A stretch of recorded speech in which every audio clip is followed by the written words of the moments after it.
Hi, welcome back. Today I would like to discuss about another method of non-parametric test, that is the Kruskal-Wallis or H test. It may be pronounced as Kruskal-Wallis or Kruskal-Wallis or H test. In the last class I discussed about another one of the method of non-parametric test like the sign test. Here the Kruskal-Wallis or H test. Our syllabus with regard to quantitative techniques is wide. That is, in the syllabus it is clearly mentioned the parametric and non-parametric test. But what are those tests coming under parametric and those tests coming under non-parametric is not clearly mentioned in our syllabus of Kerala PSC Assistant Professor in Commerce exam. Syllabus is too wide and vague, it's not clear. So what are the tests to be included under non-parametric and parametric is not clear. So one of the important non-parametric test is chi-square test and the sign test, and the third one is Kruskal-Wallis or H test. Then what do you mean by Kruskal-Wallis or H test? The Kruskal-Wallis or H test is a non-parametric test which is an alternative to the one-way ANOVA. This test is an alternative test to the one-way ANOVA. Then what do you mean by ANOVA? Analysis of variance. The test statistic used for calculating the analysis of variance is F test. So in the case of one-way ANOVA, this Kruskal-Wallis or H test is an alternative to this type of one-way ANOVA. The H test is used when the assumptions for ANOVA are not met. What are the circumstances under which this H test is used? H test is used when the assumptions for ANOVA are not met. So what are the assumptions of ANOVA? The assumptions of ANOVA are normality, homogeneity and independence of error. These are the three important assumptions of ANOVA, that is normality, homogeneity and independence of error, and all these three assumptions are not fulfilled in the case of this Kruskal-Wallis or H test. Then what do you mean by normality assumption, and what do you mean by homogeneity assumption, and what do you mean by independence of error assumption of ANOVA? So normality assumption is that means the each group of sample is normally distributed from the population. That is, this under this normality assumption, the samples are drawn from the population which are normally distributed. That is normality. Then second one is that homogeneity. Then what do you mean by homogeneity assumption of ANOVA? Homogeneity assumption, this assumption is that population standard deviation is same for all groups of data. That is, the population standard deviation is same under all groups of data. Since the population standard deviation is same and also the variances are same, variance and standard deviations are same, that is homogeneity assumption. Then independence of error means that is all samples are drawn independently of each other, or all samples, that is the items under each samples are independent of each other, that is independence of error. So these three assumptions of ANOVA is not met in the case of H test. This H test is sometimes called one-way ANOVA on ranks because it uses ranks instead of actual data. In the case of analysis of variance, especially one-way ANOVA and two-way ANOVA, we may take actual data for the calculation of F test or F value, but here in the case of H test we didn't take the actual data, but instead we need to take the ranks. Then how will you calculate or how will you assign rank? The ranks are assigned to the individual data from the lowest to the highest or from the ascending order. That is, like other statistical tests, here also calculate the test statistic called H. The test statistics used for Kruskal-Wallis test is H test, and the test statistic used for ANOVA is F test. So here the calculated value of H is compared with the table value of H, and if the calculated value of H is less than the table value, then the null hypothesis is accepted, otherwise rejected. This is the decision criteria of H test. That is, here also calculate the test statistics H and it compare with the cutoff point, and the hypothesis for the test are there are two important hypotheses for the H test or Kruskal-Wallis test. That is, H0 stands for null hypothesis. That is the null hypothesis that population medians are equal, and the alternative hypothesis that population medians are not equal. And after calculating the value of H, that is calculated value of H by using the formula, that is H is equal to 12 divided by n into n plus 1 into r1 square divided by n1 plus r2 square divided by n2 plus k square divided by nk minus 3 into n plus 1. This is a formula for calculating the test statistics H. So by using this formula,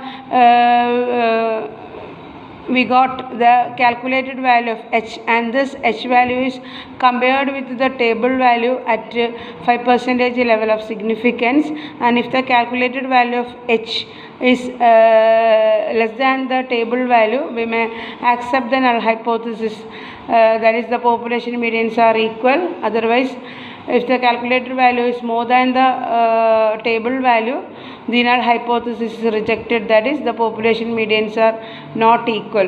This is the decision criteria of the H test. Here the data are ranked from the, as I said earlier, that under H test the data of each samples are ranked from the lowest to the highest, or it is the ascending order, and then after ranking the data from the lowest to the highest order, then the sums of ranks are calculated, the sigma of ranks, that is the sums of ranks are calculated. That is the sums of ranks are, that is R1, R2, R3. R1, R2, R3 are the different sums of ranks of each sample. There is a formula for calculating H statistic is there. What do you mean by statistic and what do you mean by parameter? Statistic is the value, not the statistics. It is statistic. Then what do you mean by statistic? Statistic is the value that is derived from the sample, and the parameter is a value derived from the population. So here the test statistic H is calculated by using the following formula, that is H is equal to 12 divided by n into n plus 1. Then what do you mean by n here? Capital N here stands for the sum total of small letter n1 plus n2 plus n3 up to etc. nn. Then what do you mean by n? Small letter n here. Small letter n stands for the number of number in each sample, the number in each k sample. That is 12 divided by n into n plus 1 into r1 square divided by n1 plus r2 square divided by n2 plus etc. Minus 3 into n plus 1. Then what do you mean by R1, R2, R3 here? R1, R2, R3 are the rank sums of each sample. That is the sum total of ranks of each sample. And the table value is calculated by taking k minus 1 as the degrees of freedom and at the 5% level of alpha or level of significance. Then what do you mean by k minus 1? K means the number of samples, and the number of samples minus 1 will be the degrees of freedom under H test.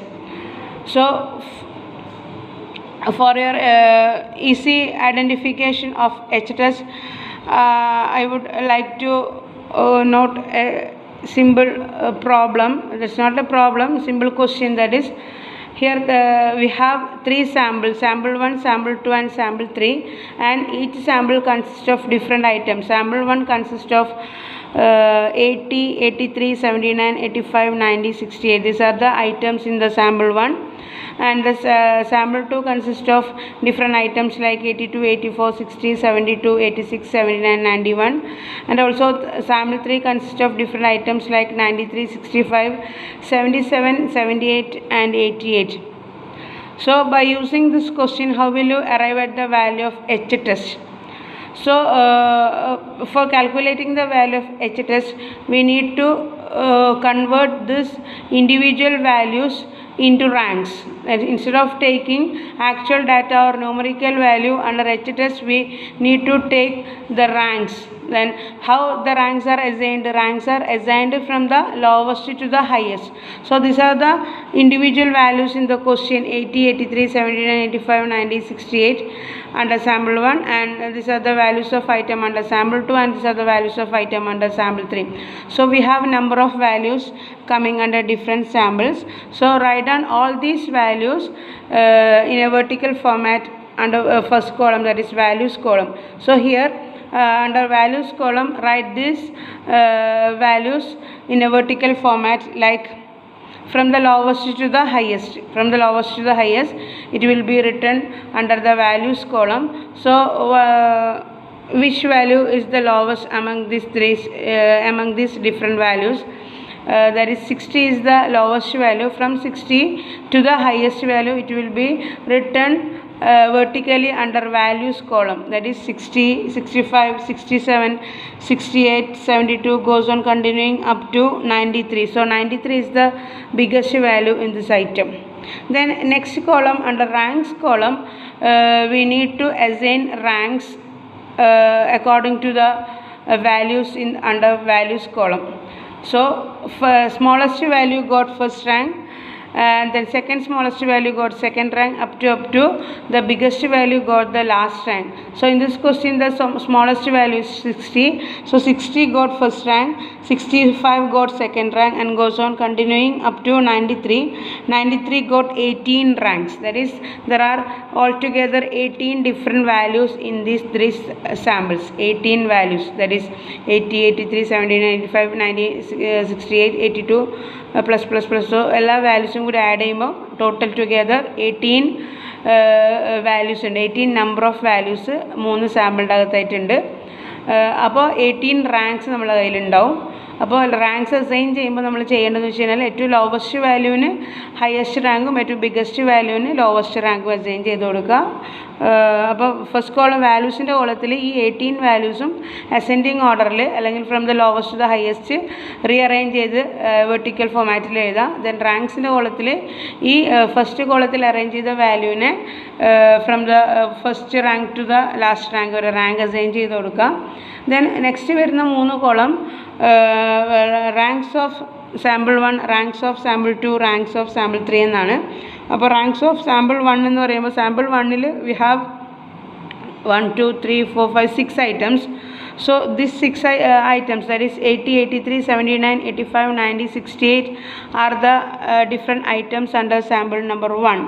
So ranks of sample number 1 എന്ന് പറയുമ്പം ഇതിൽ 16 നമ്മൾ നേരത്തെ first rank കൊടുത്തിരുന്നു. അപ്പോൾ നമ്മൾ second കോളത്തിൽ കൊടുത്ത റാങ്ക്, അതേ റാങ്ക് ആണ് S1-ൻ്റെ താഴെയുള്ള വാല്യൂസിന് നേരെയുള്ള റാങ്ക് എഴുതേണ്ടത്. അപ്പോൾ ഇവിടെ സാമ്പിൾ 1-ൽ ഏറ്റവും ലോവസ്റ്റ് വാല്യൂ 60. സാമ്പിൾ 1-ൻ്റെ ഇവിടുത്തെ ലോവസ്റ്റ് വാല്യൂ എന്ന് പറയുന്നത് 80, 83, 79, 85, 90, 68. അപ്പോൾ ഇവിടുത്തെ ലോവസ്റ്റ് വാല്യൂ 68. അപ്പോൾ ഈ 68-ന് സെക്കൻഡ് കോളത്തിൽ റാങ്ക് കോളത്തിൽ എത്രയാണ് നമ്മൾ റാങ്ക് കൊടുത്തത്? 4th റാങ്കാണ് വരിക. അപ്പോൾ അവിടെ റാങ്ക് ഓഫ് സാമ്പിൾ 1-ൻ്റെ നേരെ ആ വാല്യൂവിന് നേരെ ആ കൺസേൺ റാങ്ക് അസൈൻ ചെയ്ത് കൊടുക്കുക. അങ്ങനെ ഓരോ കോളത്തിൻ്റെയും rank from the lowest to the highest assign ചെയ്ത് കൊടുക്കുക. എന്നിട്ട് last 3 columns, that is S1 column അല്ലെങ്കിൽ S2 കോളം, S3 കോളം അല്ലെങ്കിൽ റാങ്ക് 1 കോളം, റാങ്ക് 2 കോളം അല്ലെങ്കിൽ റാങ്ക് 3 കോളം, ഈ 3 കോളം നമ്മൾ ടോട്ടൽ ചെയ്യുക. അപ്പോൾ ആ ടോട്ടൽ ചെയ്ത വാല്യൂ ആണ് ഇവിടുത്തെ R1² എന്ന് പറയുന്നത്. ഈ സാമ്പിൾ കൂടുന്നതിനനുസരിച്ച് ഇവിടെ വാല്യൂസ് കൂടും. 5 സാമ്പിൾ ഉണ്ടെങ്കിൽ R1, R2, R3, R4, R5 വരെ പോകും. N1, N2, N3 കൊണ്ട് ഉദ്ദേശിക്കുന്നത് ഓരോ സാമ്പിളിലെ നമ്പർ ഓഫ് വാല്യൂസിൻ്റെ ടോട്ടലാണ്. അപ്പോൾ സാമ്പിൾ 1-ൽ we have 6 items, so N1 is equal to 6. Sample 2 we have 1, 2, 3, 4, 5, 6, 7, 8. So N2 is equal to 8 and N3 is equal to 5. Goes on continuing. By substituting the value in this main formula, we have got the value of H, and this H value is compared with the table value of H under 5% level of significance, and for the k-1 degrees of freedom. Then what do you mean by k-1 here? Here we have 3 samples, so k is equal to 3 minus 1, k-1, 3 minus 1 is equal to 2. Here the degrees of freedom is 2 and the level of significance or alpha is 5%. That is what is the table value of 5% level of significance for the 2 degrees of freedom under H statistic is എത്രയാണ് നോക്കുക ടേബിളിൽ. ആ value നമ്മളിപ്പം ഈ formula ഉപയോഗിച്ചിട്ട് calculate ചെയ്ത value ആയിട്ട് compare ചെയ്യുമ്പോൾ കാൽക്കുലേറ്റഡ് വാല്യൂ ടേബിൾ വാല്യൂവിനേക്കാളും ചെറുതാകുന്ന സമയത്ത് നമ്മളിവിടെ സെറ്റ് ചെയ്ത നൾ ഹൈപ്പോത്തിസിസ് ആക്സെപ്റ്റ് ചെയ്യുക, അതർവൈസ് റിജക്റ്റ് ചെയ്യുക. സോ ഇങ്ങനെയാണ് Kruskal Wallis or Kruskal Wallis or H test function ചെയ്യുന്നത്. So this is one of the important non-parametric tests like chi-square test. So I hope you all are clear with my explanation. Thank you.